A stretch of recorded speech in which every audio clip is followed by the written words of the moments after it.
Levítico 23, do versículo 4 ao versículo 8. A Páscoa. Estas são as solenidades do Senhor, as santas convocações que convocareis no seu tempo determinado. No mês primeiro, aos 14 do mês, pela tarde, é a Páscoa do Senhor. E aos 15 dias deste mês, é a festa dos asmos do Senhor. 7 dias comereis asmo. No primeiro dia, tereis santa convocação, nenhuma obra servil fareis. Mas 7 dias oferecereis oferta queimada ao Senhor. Ao dia, a oferta queimada ao Senhor. Ao 7º dia haverá santa convocação, nenhuma obra servil fareis. Meus irmãos e minhas irmãs, nas Escrituras Sagradas, diante das palavras que estão determinadas pelo Altíssimo, as palavras das Escrituras Sagradas, que são determinações e leis pelo Altíssimo, estas palavras que estão nas Escrituras Sagradas são palavras para que cada um de nós, ser humano, nos conheça diante de andar no caminho de verdade, num caminho de amor, no caminho de pureza, no caminho de vida. Estas palavras que nos deixa cada tempo que a gente vamos anunciando, lendo e procurando entender, ela é o alimento para nossas mentes, para nossos corações, para nossas almas. Para que cada um de nós procure entender a realidade de paz internamente na face da terra, sobre todos os obstáculos que a gente há de enfrentar dia após dia. Aqui nas Escrituras Sagradas, no livro de Levítico, capítulo 23, do versículo 4 ao 8, que fala sobre a Páscoa. O que é o significado da Páscoa? Naquela época, como o Senhor determinou, naquela época, como o Senhor fez as suas determinações para o seu líder, ele passar para o povo e para as nações. O significado de uma Páscoa.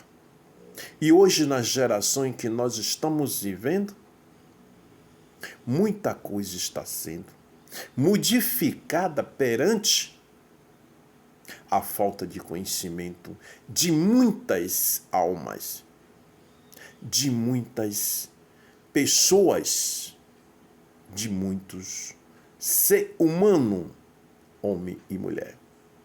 Que falta de conhecimento é esse? O significado da Páscoa. O significado da Páscoa Não é o dia de um coelhinho, não é o dia de um ovo, o significado da Páscoa. É a passagem da ressurreição do Senhor, quando Ele levou todos os nossos problemas, os nossos pecados, todas as nossas doenças, nossas dores, diante daquele sofrimento na cruz. Quando Ele sofreu e ali aturou até o fim, para que todos nós, para que todas as almas da face da terra, ela entenda, ela tenha paz, ela entenda que ela tem amor, ela entenda que ela não está sozinha, que ela é a maior perfeição que existe na face da terra, que é o ser humano. Então, o Senhor, por cada um de nós, Ele sofreu e depois padeceu. A Páscoa é a passagem da ressurreição, quando o Senhor ressuscitou perante a morte. Quando Ele desceu e perante a morte, Ele ressuscitou. Ele venceu a morte. Porque Ele é Deus, é o Pai Todo-Poderoso. Venceu para todos nós. Para que nós não obtivemos doenças. Para que nós não obtivemos impureza. Para que nós não andamos nos caminhos que não seja determinado pelo Senhor. Esta é a missão que o Senhor deixou perante a Páscoa. A passagem da ressurreição do nosso Senhor Jesus Cristo.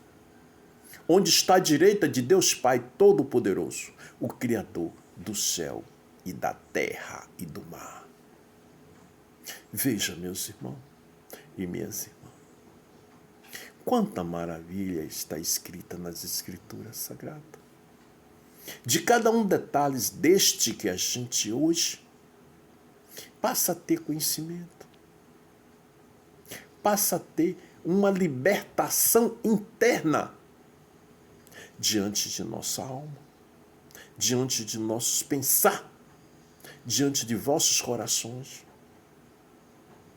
Veja, meus irmãos, quanto significado tem cada coisa, cada palavra que estão escritas nas Escrituras Sagradas. Que são. Por quê? Porque todas estas palavras que estão escritas nas Escrituras Sagradas, ela tem um significado de poder, um significado de determinações. Pense nisso, meus irmãos e minhas irmãs. Então, hoje na vida, na geração que nós estamos vivendo, nessa vida, neste mundo, que o Senhor já está determinado, já determinou como uma imundícia diante de alguns. Diante de alguns com seus atos, com a violência, com a impureza. Veja, meus irmãos, que o Senhor naquela geração, quando Sodoma e Gomorra chegou à extremidade da imundícia, o Senhor ainda perguntou: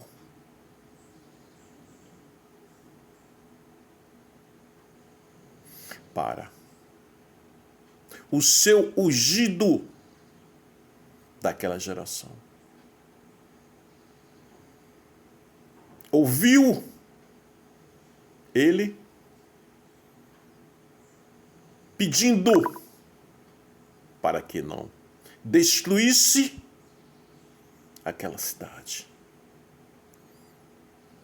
Mas o Senhor perguntou-lhe: de que prova você quer? Você tem para me dar perante o povo com a imundícia? Então, perguntou-lhe: Senhor, se houver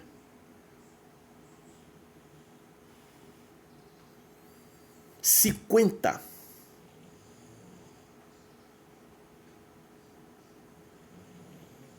pessoas puras, o Senhor destruiria a cidade? Não. Se houver 40, não. Se houver 30, não. Se houver 20, não. Se houver 10, não. Se houver 5, não. Se houver uma, não. Então, o seu escolhido aguardou, mas não encontrou nenhuma pessoa naquela cidade que tivesse a pureza diante da face do Senhor. Então, toda aquela cidade foi destruída. Toda aquela cidade foi destruída. Pense nisso. Por causa da imundícia diante de vários atos. Diante de todo tipo de atos imundo diante da face do Senhor. Pense nisso. Essas são as determinações do Altíssimo. Que Deus abençoe a todos. Meu canal no YouTube é o www.youtube.com/dica do Emanuel. Pense nisso, meus irmãos e minhas irmãs. Siga as Escrituras. As mãos do Senhor está aberta aí. Vamos procurar ler as Escrituras Sagradas para alimentar a nossa mente, o nosso coração, a nossa alma. Deus abençoe a todos.